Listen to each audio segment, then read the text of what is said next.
तो दोस्तों आज की इस वीडियो में हम लोग देखिए एसआई यूनिट लिखने के कुछ कन्वेंशंस हैं। कन्वेंशंस मतलब आप रूल्स भी बोल सकते हो, ठीक है। उसके बारे में बात करेंगे। एसआई यूनिट लिखने के कुछ रूल्स हैं, उन रूल्स के बारे में हम यहाँ पे बात करेंगे। जैसे कि दोस्तों देखिए, लेंथ का यूनिट क्या है? मीटर। टाइम का यूनिट क्या है? टाइम का यूनिट है दोस्तों सेकेंड। ओके, तो ये जो यूनिट है, ये यूनिट लिखने के कुछ रूल्स हैं, उन रूल्स को हम यहाँ पे डिस्कस करेंगे, ठीक है। तो सबसे पहला रूल क्या है देखिए, पहला रूल देखिए, unit of every physical quantity should be represented by it's symbol. तो यूनिट लिखने के लिए दोस्तों हमें यहाँ पे सिंबल का यूज़ करना है, ना कि यूनिट का। जैसे कि टाइम अगर आपको लिखना है 10 सेकेंड्स, तो ये 10 सेकेंड्स, ये सेकेंड का यहाँ पे सिंबल यूज़ करना है, ऐसे नहीं लिखना है। टाइम का यूनिट मतलब ऐसे नहीं लिखना है आपको, 10 सेकेंड ऐसे नहीं लिखना है, उसका सिंबल यूज़ करना है, ठीक है। जैसे अगर आपको लिखना है length is equal to 5 metre, तो length is equal to 5 metre ऐसे लिखना है दोस्तों। Length is equal to 5 metre, ये लिखना गलत है, ओके। वो जो यूनिट है उसका हमें सिंबल यूज़ करना होगा। सेकेंड रूल क्या है देखिए दोस्तों, do not give full stop after symbol. तो ये सिंबल जो लिखते हो आप, इसके बाद में फुल स्टॉप नहीं देना है आपको। जैसे कि टाइम जो है इज इक्वल टू 10 सेकेंड, उसके बाद अगर फुल स्टॉप दोगे तो ये गलत है, ऐसे लिखना है आपको, ठीक है। उसके बाद फुल स्टॉप नहीं देना है आपको। थर्ड रूल क्या है देखिए दोस्तों, full name of unit always start with small letter even if the name is after a person. इसका मतलब क्या है कि जो फुल नेम है, यूनिट का जो फुल नेम है, जैसे मीटर, सेकेंड, न्यूटन, ये फुल नेम हमेशा स्मॉल लेटर से स्टार्ट होगा, ठीक है। यहाँ पे कैपिटल लेटर नहीं लिखना है आपको। भले ही अगर वो यूनिट का नाम जो है किसी पर्सन के नाम पर से रखा गया है, फिर भी दोस्तों आपको स्मॉल लेटर से ही लिखना है, ठीक है। जैसे वर्क को मेजर करने का यूनिट क्या है दोस्तों? वर्क को मेजर करने का यूनिट आपको पता है, जूल है, ठीक है। तो जूल का सिंबल क्या है? जे हम यूज़ करते हैं, लेकिन लेकिन यूनिट का पूरा नाम लिखना है आपको, ठीक है। तो आपको क्या करना है, जो शुरुआत का जे है उसको आपको स्मॉल लेटर से दिखाना होगा। जूल एक पर्सन का नाम है, फिर भी दोस्तों जो है जे जो है ये आपको स्मॉल लेटर से दिखाना है। फोर्थ रूल क्या है देखिए दोस्तों, do not use plural form for the symbol of unit. Okay, plural form में नहीं लिखना है सिंबल। जैसे कि सपोज दोस्तों आपको लेंथ लिखनी है 10 मीटर, तो यहाँ पे 10 मीटर ही लिखना है, मीटर्स नहीं लिखना है आपको यहाँ पर। जैसे कि length is equal to 10 meters, ऐसे आप नहीं लिख सकते। प्लूरल फॉर्म सिंबल के लिए नहीं यूज़ करते हम लोग, okay. Time is equal to 20 second, ऐसे ही लिखना है, सेकेंड्स नहीं लिखना है यहाँ पर, एस नहीं देना है आगे फिर से, ओके। जैसे force is equal to 50 newtons, नहीं बोलना है 50 न्यूटन, ठीक है।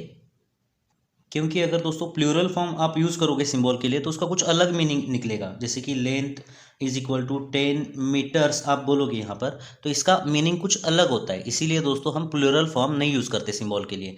10 मीटर, 20 सेकेंड, 50 न्यूटन ऐसे ही बोलेंगे, प्लूरल फॉर्म में नहीं दिखाना है, ठीक है। नेक्स्ट रूल क्या है देखिए दोस्तों, fifth rule, unit of physical quantities in numerator and denominator should be written as 1 ratio. इसका मतलब हम समझते हैं। एक्सेलरेशन का यूनिट क्या होता है दोस्तों? एक्सेलरेशन का फॉर्मूला हमें पता है, change in velocity upon change in time. तो चेंज इन वेलोसिटी मतलब क्या? वेलोसिटी हम किस में मेजर करते हैं? मीटर पर सेकेंड, ओके। और टाइम हम किस में मेजर करते हैं? सेकेंड। तो यहाँ पे न्यूमरेटर में जो क्वांटिटी है उसका यूनिट है मीटर पर सेकेंड, डिनोमिनेटर में जो क्वांटिटी है उसका यूनिट है सेकेंड। लेकिन एक्सेलरेशन का यूनिट हम ऐसे नहीं लिख सकते। न्यूमरेटर और डिनोमिनेटर में जो अलग अलग क्वांटिटीज़ हैं उनका अलग अलग नहीं लिखना है, एक ही रेशो में लिखना है उसको, ठीक है। एक ही रेशो में कैसे लिखेंगे? देखिए यहाँ पे मीटर पर सेकेंड, तो ये सेकेंड नीचे चला जाएगा और सेकेंड इंटू सेकेंड क्या हो जाएगा? सेकेंड स्क्वायर हो जाएगा। तो एक्सेलरेशन का जो यूनिट होता है दोस्तों ये ऐसे लिखते हैं, ओके, ना कि ऐसे लिखना है आपको, ओके। नेक्स्ट रूल क्या है देखिए दोस्तों, do not use combination of unit and symbol in a single unit. मतलब कोई भी एक सिंगल यूनिट है, मान लेते हैं मीटर पर सेकेंड स्क्वायर है, तो इसके अंदर जो मीटर है वो आपने यूनिट से दिखाया और सेकेंड जो है वो आपने सिंबल से दिखाया, तो ये गलत है। आपको क्या करना है? सिंबल ही यूज़ करना है, यूनिट नहीं यूज़ करना है। तो मीटर का जो सिंबल है यहाँ पर देखिए वही यूज़ करना है आपको, और सेकेंड का भी सिंबल यूज़ करना है। यहाँ पे यूनिट नहीं लिखना है, यूनिट और सिंबल इसका इसका मिक्स नहीं करना है इसको। नेक्स्ट रूल क्या है देखिए, स्पेस और hyphen must be used while indicating multiplication of 2 units. 2 units का अगर मल्टीप्लिकेशन आपको लिखना है तो उनके बीच में स्पेस या फिर हाइपन, हाइपन एक सिंबल होता है उसको यूज़ करना है। जैसे कि सपोज दोस्तों देखिए, वर्क डन, वर्क डन का यूनिट क्या है? वर्क डन का यूनिट आपको पता है न्यूटन मीटर है ना, तो ये न्यूटन और मीटर जो है इन दोनों के बीच एक तो स्पेस देना ज़रूरी है, ठीक है, या तो फिर आपको ये हाइपन यूज़ करना होगा, न्यूटन मीटर। एक तो ऐसे लिखना है, नहीं तो ऐसे लिखना है। ये न्यूटन मीटर ऐसे नहीं लिखना है, ये गलत है, ठीक है। तो देखिए, दो यूनिट्स का अगर मल्टीप्लिकेशन है तो उनके बीच स्पेस या हाइपन देना ज़रूरी है, ओके। जैसे दोस्तों एक्सेलरेशन का यूनिट क्या है, देखिए एक्सेलरेशन का यूनिट हमें पता है मीटर पर सेकेंड स्क्वायर। तो ये मीटर पर सेकेंड स्क्वायर आप ऐसे भी लिख सकते हो, या जो ये सेकेंड स्क्वायर है इसको आप न्यूमरेटर पे भी लिख सकते हो। न्यूमरेटर में लिखने का तरीका क्या है दोस्तों, अगर कोई चीज़ देखिए डिनोमिनेटर में a⁻m ऐसे है, तो इसको अगर न्यूमरेटर में लिखना है आपको तो कैसे लिखोगे, a⁻−m लिखना होता है। तो ये सेकेंड स्क्वायर जो है इसको अगर आपको न्यूमरेटर में लिखना है तो आपको सेकेंड⁻² लिखना होगा, ठीक है। तो आप ये जो यूनिट है ना इसको ऐसे लिख सकते हो, मीटर इंटू सेकेंड⁻²। ये भी सही है लिखने का तरीका, ये भी सही है, लेकिन क्योंकि यहाँ पे मल्टीप्लिकेशन के फॉर्म में लिखा हुआ है, दोनों के बीच में स्पेस देना ज़रूरी है, या फिर दोस्तों दोनों के बीच हाइपन ये सिंबल देना ज़रूरी है, मीटर सेकेंड⁻² ऐसे लिखना ज़रूरी है। ये तीनों भी जो टाइप्स हैं लिखने के ये करेक्ट है, ठीक है। लेकिन आप ऐसे नहीं लिख सकते, मीटर सेकेंड⁻² ये लिखना गलत है। दोनों के बीच स्पेस होना ज़रूरी है, या फिर दोनों के बीच दोस्तों हाइपन ये सिंबल होना ज़रूरी है। देखिए इसको हाइपन बोलते हैं। लास्ट रूल क्या है, देखिए दोस्तों, we can use prefix symbol before symbol of unit. मतलब सिंबल ऑफ यूनिट के पीछे हम प्रेफिक्स सिंबल का यूज़ कर सकते हैं। कब, जब आपको बहुत ही स्मॉल या बहुत ही बड़ी वैल्यू लिखनी है तब। जैसे कि सपोज दोस्तों लेंथ आपको लिखनी है, यहाँ पे देखिए 1000 मीटर्स, तो length is equal to 1000 meter. या तो आप ऐसे लिख सकते हो, या फिर ये जो सिंबल ऑफ यूनिट है इसके पीछे आप एक प्रेफिक्स सिंबल लगा सकते हो। जैसे दोस्तों देखिए, ये जो 1000 मीटर है इसको हम 1 किलोमीटर भी बोलते हैं। 1000 मीटर मतलब क्या, 1 किलोमीटर। तो यहाँ पे के क्या क्या लगाया हमने, एक प्रेफिक्स सिंबल लगाया हुआ है, ठीक है। तो जो बहुत ही बड़ी वैल्यूज़ हैं या बहुत ही छोटी वैल्यूज़ हैं उनके सिंबल ऑफ यूनिट के पीछे आप एक प्रेफिक्स सिंबल यहाँ पे यूज़ कर सकते हो, ठीक है। जैसे कि सपोज दोस्तों 1 सेकेंड के अगर 1000 पार्ट्स आप करोगे, ठीक है, 1 सेकेंड के 1000 पार्ट्स करोगे तो उस एक पार्ट को मिली सेकेंड बोला जाता है, ठीक है। तो 1/1000 सेकेंड मतलब क्या, 1 मिली सेकेंड। तो ये टाइम बहुत ही छोटा है ना दोस्तों, तो छोटा टाइम यूज़ करने के लिए देखिए हम यहाँ पे मिली सेकेंड का यूज़ करते हैं, ठीक है। तो प्रेफिक्स सिंबल का यूज़ करते हैं। तो दोस्तों ये 1.3 measurement of length, 1.4 measurement of mass और 1.5 मेजरमेंट ऑफ टाइम, ये 3 कंसेप्ट्स के बारे में हम बाद में बात करेंगे। उससे पहले बात करते हैं 1.6 डायमेंशंस एंड डायमेंशनल एनालिसिस क्या होता है उसके बारे में। तो दोस्तों ये डायमेंशंस क्या होते हैं इसको समझने से पहले किसी भी क्वांटिटी का डायमेंशनल फॉर्मूला हम कैसे लिखते हैं वो हम यहाँ पे देखेंगे।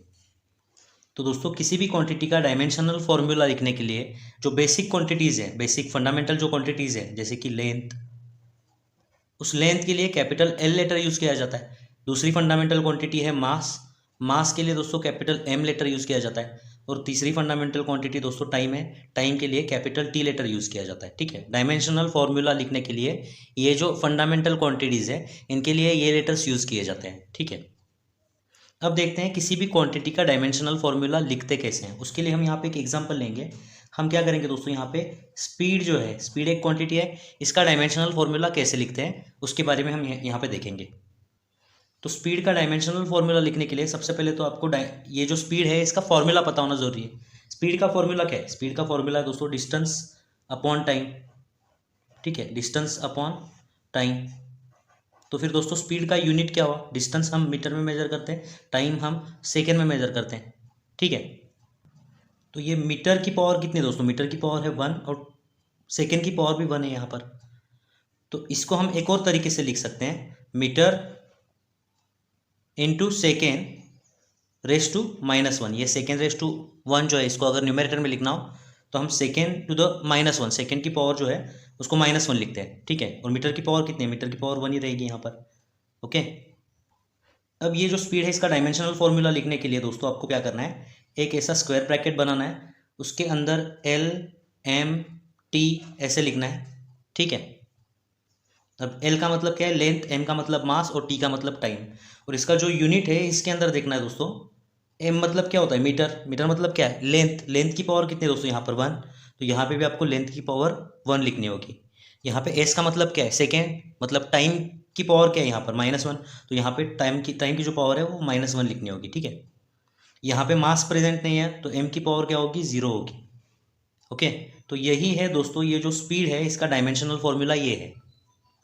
तो अब हमने देखा दोस्तों किसी भी क्वांटिटी का डायमेंशनल फॉर्मूला लिखते कैसे है, इसको डायमेंशनल फॉर्मूला बोला जाता है, ठीक है। और यहाँ पे ये जो पावर्स है ना दोस्तों, ये जो पावर्स है इनको डायमेंशंस बोला जाता है। ओके, जैसे स्पीड का जो फॉर्मूला है उसके अंदर दोस्तों लेंथ का डायमेंशन क्या है, लेंथ का डायमेंशन है 1, ये जो पावर है उसको डायमेंशन बोलते हैं। तो जो स्पीड का फॉर्मूला है उसके अंदर लेंथ का डायमेंशन 1 है, मास का डायमेंशन 0 है, और टाइम का डायमेंशन क्या है, -1। इनको डायमेंशंस बोला जाता है, ये डायमेंशंस हैं। ओके, और ये डायमेंशंस लिखने के बाद जो तैयार होता है यहाँ पर, उसको बोला जाता है डायमेंशनल फॉर्मूला। तो जैसे दोस्तों हमने यहाँ पे स्पीड का डायमेंशनल फॉर्मूला देखा है, वैसे और कुछ क्वांटिटीज़ का हम डायमेंशनल फॉर्मूला यहाँ पर देखेंगे। अब दोस्तों नेक्स्ट क्वांटिटी है एक्सेलरेशन, ठीक है। ये जो एक्सेलरेशन है इसका हमें डायमेंशनल फॉर्मूला निकालना है। तो एक्सेलरेशन का डायमेंशनल फॉर्मूला निकालने के लिए सबसे पहले तो आपको इसका फॉर्मूला पता होना जरूरी है। तो ये जो एक्सेलरेशन है इसका फॉर्मूला क्या है दोस्तों, इसका फॉर्मूला है change in velocity upon change in time. तो इसका फॉर्मूला मिल चुका है दोस्तों हमें, तो फिर इसका यूनिट क्या होगा, इसका यूनिट क्या होगा, वेलोसिटी हम किस में मेजर करते हैं, मीटर पर सेकेंड, और टाइम हम किस में मेजर करते हैं, सेकेंड में। तो ये देखिए मीटर पर सेकेंड क्या हो जाएगा, ये मीटर पर सेकेंड स्क्वायर हो जाएगा। तो ये मीटर पर सेकेंड स्क्वायर है, इसको हम कैसे लिख सकते हैं दोस्तों, इसी को हम लिख सकते हैं meter into second to the power -2। ये सेकेंड टू द पावर 2 जो है, इसको अगर आपको न्यूमरेटर में लिखना है तो सेकेंड टू द पावर -2 लिखना होता है, ठीक है। अब ये हमें यहाँ पे दोस्तों एक्सेलरेशन का यूनिट मिल चुका है, यहाँ से हम इसका जो डायमेंशनल फॉर्मूला है वो लिख सकते हैं। तो एक्सेलरेशन का डायमेंशनल फॉर्मूला लिखने के लिए आपको क्या करना है दोस्तों, यहाँ पे एक ब्रैकेट बनाना है, LMT ऐसे लिखना है। अब यहाँ पे मीटर है, मीटर की पावर क्या है, 1 है, तो यहाँ पे जो लेंथ हम मीटर में मेजर करते हैं ना, ठीक है, तो लेंथ की पावर क्या होगी, 1। मास यहाँ पर प्रेजेंट नहीं है तो मास की पावर होगी 0। सेकेंड की पावर -2 है, तो सेकेंड हम किसके लिए यूज़ करते हैं, टाइम के लिए यूज़ करते हैं, तो यहाँ पे t⁻² क्या होगा, -2। यही है दोस्तों L1m0t-2, यही है एक्सेलरेशन का डायमेंशनल फॉर्मूला, ठीक है। अब देखते हैं नेक्स्ट क्वांटिटी दोस्तों, फोर्स का हमें डायमेंशनल फॉर्मूला निकालना है। सबसे पहले तो दोस्तों फोर्स का फॉर्मूला पता होना जरूरी है। फोर्स का फॉर्मूला क्या होता है, force is equal to mass into acceleration. तो फिर दोस्तों फोर्स का यूनिट क्या होगा, यूनिट क्या होगा, मास हम किस में मेजर करते हैं, केजी में, और एक्सेलरेशन हम मीटर पर सेकेंड स्क्वायर में मेजर करते हैं। ये केजी मीटर पर सेकेंड स्क्वायर है, इसी को दोस्तों न्यूटन बोला जाता है, ये ऑलरेडी हम पढ़ चुके हैं, ठीक है। लेकिन सिर्फ अगर न्यूटन लिखोगे तो यहाँ से डायमेंशनल फॉर्मूला बनाना मुश्किल है, इसीलिए आपको क्या करना है, केजी मीटर पर सेकेंड स्क्वायर, यहाँ से आपको डायमेंशनल फॉर्मूला बनाना होगा फोर्स का, ठीक है। तो ये केजी मीटर पर सेकेंड स्क्वायर ये आप कैसे लिख सकते हो दोस्तों, ये आप देखिए यहाँ पे केजी मीटर, और यहाँ पे ये सेकेंड स्क्वायर जो है इसको आपको न्यूमरेटर में लिखना है सेकेंड टू द पावर -2, ठीक है। यहाँ से दोस्तों डायमेंशनल फॉर्मूला बनेगा किसका, फोर्स का। तो दोस्तों ये जो फोर्स है, इस फोर्स का डायमेंशनल फॉर्मूला लिखने के लिए आपको क्या करना है, LMT ऐसे लिखना है, ठीक है। यहाँ पे देखिए केजी की पावर कितनी है, 1, तो यहाँ पे मास की पावर 1 होगी, मीटर की पावर 1 है तो यहाँ पे लेंथ की पावर 1 होगी, टाइम की सेकेंड की पावर -2 है तो यहाँ पे टाइम की पावर -2 होगी। तो फोर्स का जो डायमेंशनल फॉर्मूला है वो क्या है, L1m1t-2। ओके, अब देखते हैं नेक्स्ट क्वांटिटी। यहाँ पर नेक्स्ट क्वांटिटी है दोस्तों वर्क डन। वर्क डन के डायमेंशंस हमें यहाँ पे फाइंड आउट करने हैं। वर्क डन का डायमेंशनल फॉर्मूला लिखने के लिए क्या है, आपको वर्क डन का फॉर्मूला पता होना जरूरी है। तो वर्क डन का फॉर्मूला क्या है दोस्तों, वर्क डन का फॉर्मूला हमें पता है, फोर्स इंटू डिस्प्लेसमेंट। तो फिर इसका यूनिट क्या होगा दोस्तों, वर्क डन का यूनिट क्या हुआ, फोर्स हम न्यूटन में मेजर करते हैं, डिस्प्लेसमेंट हम मीटर में मेजर करते हैं, ठीक है। तो वर्क डन का यूनिट क्या है, न्यूटन मीटर। लेकिन न्यूटन मीटर से डायमेंशनल फॉर्मूला निकालना थोड़ा सा डिफिकल्ट है, इसीलिए ये जो न्यूटन है इसको हम कन्वर्ट करते हैं। एक न्यूटन का मतलब क्या होता है, केजी मीटर पर सेकेंड स्क्वायर। तो इसकी जगह पर हमें क्या करना है दोस्तों, यहाँ पर देखिए केजी मीटर पर सेकेंड स्क्वायर पुट करना है न्यूटन की जगह पर, और ये जो मीटर है उसको वैसे ही लिखना है। तो यहाँ पे ये मीटर इंटू मीटर क्या हो जाएगा दोस्तों, मीटर स्क्वायर हो जाएगा।